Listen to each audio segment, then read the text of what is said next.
नमस्कार माझ्या महाराष्ट्रवासियांनो, मी काही दिवसापूर्वी अर्थसंकल्प सादर केलेला आहे.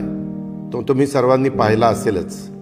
राज्याच्या अशा प्रकारच्या ऐतिहासिक अर्थसंकल्प सादर करण्याचं भाग्य मला लाभले याचा मला सार्थ अभिमान आहे. या अर्थसंकल्पात माझी लाडकी बहीण या योजनेची घोषणा करण्यात आली आहे. या योजनेच्या माध्यमातून राज्यातील 21 ते 60 वयोगटातील प्रत्येक पात्र महिलेच्या बँक खात्यात दरमहा 1,500 रुपये जमा केले जाणार आहेत. या योजनेवर राज्य सरकार प्रतिवर्षी 46,000 कोटी रुपये खर्च करणार आहे.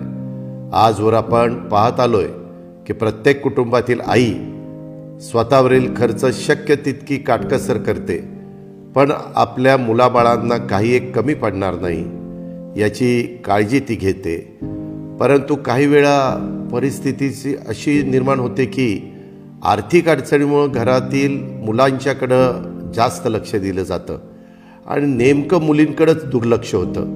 मात्र आता मला आशा आहे की माझी लाडकी बहीण या योजनेच्या माध्यमातून मिळणाऱ्या अर्थसहाय्याच्यामुळे राज्यातील माता भगिनींची ही विवंचना निश्चित दूर होईल. त्या आर्थिकदृष्ट्या अधिक सशक्त आणि स्वावलंबी होऊ शकतील. माझी मनस्वी इच्छा आहे की राज्यातील प्रत्येक महिला आर्थिक सामाजिकदृष्ट्या सक्षम व्हावी, स्वतःच्या पायावरती उभी राहावी.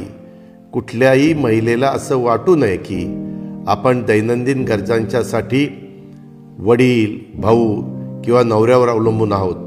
त्यामुळंच ज्यावेळी माझी लाडकी बहीण योजनेचा विचार करतो तेव्हा मला ही योजना म्हणजे महिलांच्या सक्षमीकरणाच्या दृष्टीनं टाकण्यात आलेलं अत्यंत क्रांतिकारी पाऊल वाटतं.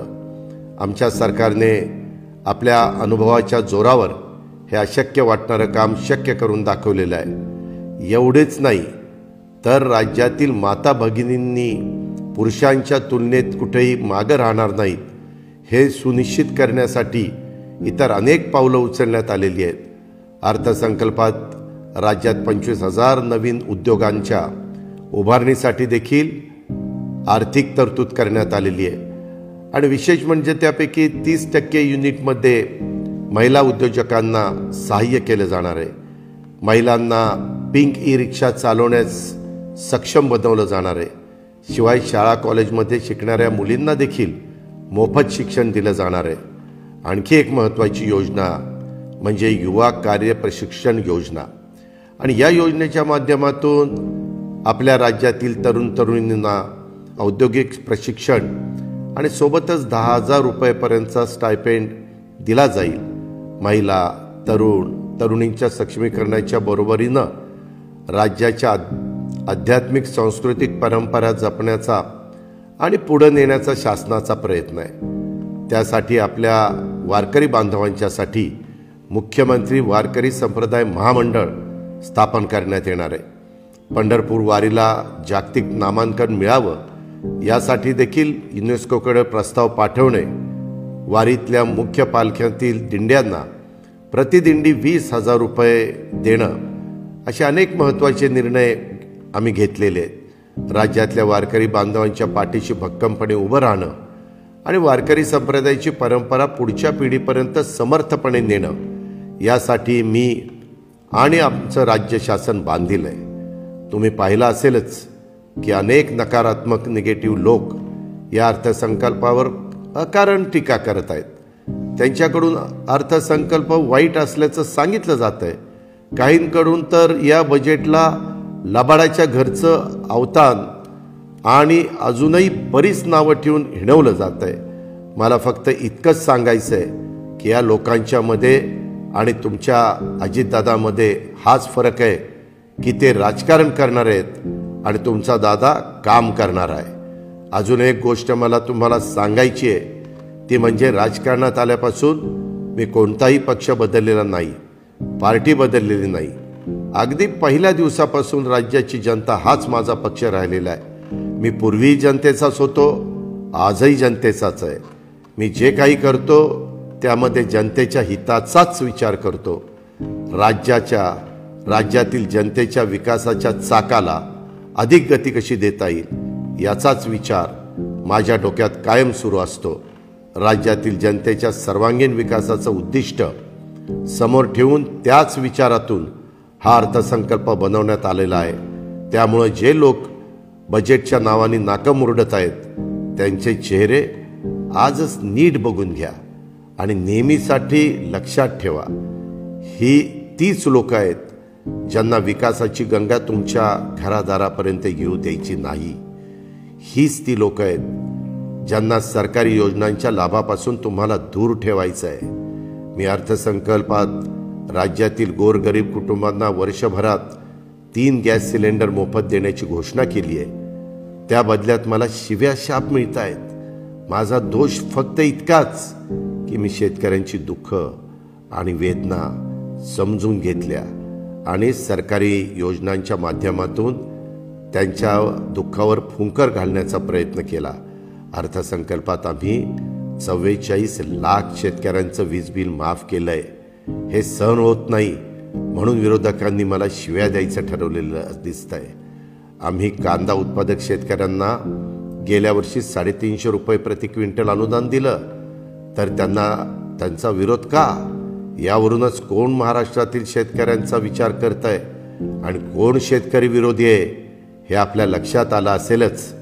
काही जण अर्थसंकल्पात शेतकऱ्यांच्यासाठी पुरेशा रकमेची तरतूद नसल्याची तक्रार करतायत. मी जेव्हा अर्थसंकल्प सादर करत होतो त्यावेळेस बहुतेक ही लोक झोपलेले असावेत. आम्ही दूध उत्पादकांच्यासाठी प्रति लिटर 5 रुपये अनुदान जाहीर केलं आणि या लोकांना त्यांची खबरबात देखील नाही.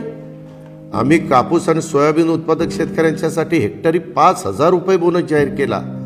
धान उत्पादक शेतकऱ्यांच्यासाठी हेक्टरी 20,000 रुपयाचा बोनस त्या ठिकाणी दिला जातोय. इतकं सगळं करून देखील हे लोक आम्ही काहीच केलं नसल्याची बोंबा मारतायत. त्यात तथ्य नाही. अर्थसंकल्प ग्रामीण भागावर विशेष लक्ष देणारा आहे, पण माझ्या विरोधकांना त्यांचं काय राज्याच्या विकासाशी ह्यांचं काही देणं घेणं नाहीये. त्यांना फक्त राजकारण करायचं आहे. गावगाड्यातील रस्त्यांच्या बांधकामासाठी दुरुस्तीसाठी आम्ही 7,600 कोटी रुपयांचा निधी दिला, पण त्यांच्या पोटात दुखायला लागले. गावखेड्यातला माणूस लवकर शहरातनं पोचून तिथलं काम आटपून रात्री जेवणासाठी घरी परत यावा याची व्यवस्था आम्ही करतोय आणि विरोधकांच्या पोटात कळा यायला लागल्यात. येणाऱ्या विधानसभा निवडणुकीसाठी आमचा एकच मुद्दा आहे, तो म्हणजे विकास. विरोधकांच्याकडून तुम्हाला वेगवेगळ्या पद्धतीनं फूस लावण्याचा प्रयत्न केला जाईल, पण तुम्ही मात्र अशा प्रकारच्या घाणेरड्या राजकारणाला अडकू नका. तुम्ही फक्त याकडं लक्ष असू द्या की तुमच्या दारामध्ये विकासाची गंगा कोण घेऊन आलंय, विकासाच्या मुद्द्यावर कोण बोलतंय आणि तुमची कामं कोण करतंय, कुणाचा ट्रॅक रेकॉर्ड आहे काम करण्याचा, काम करून घेण्याचा आणि काम करून दाखवण्याचा. हे लक्षात घ्या. केवळ भाषणबाजी करणाऱ्या नेत्यांपासून जरा जपूनच आणि दूर राहा. जे नेते काम करत आहेत त्यांच्या पाठीशी उभे राहा, त्यांनाच मतदान करा. तुम्हाला आठवत असेल की 2014 साली मी शेतकऱ्यांच्यासाठी कृषी संजीवनी योजना सुरू केली होती. त्यामुळे शेतकऱ्यांचं वीज बिल कमी झालं. सोलापूर पाटबंधारे प्रकल्प, Pune Pimpri Chinchwad metro, Kharadi IT park, Baramati hitech textile park,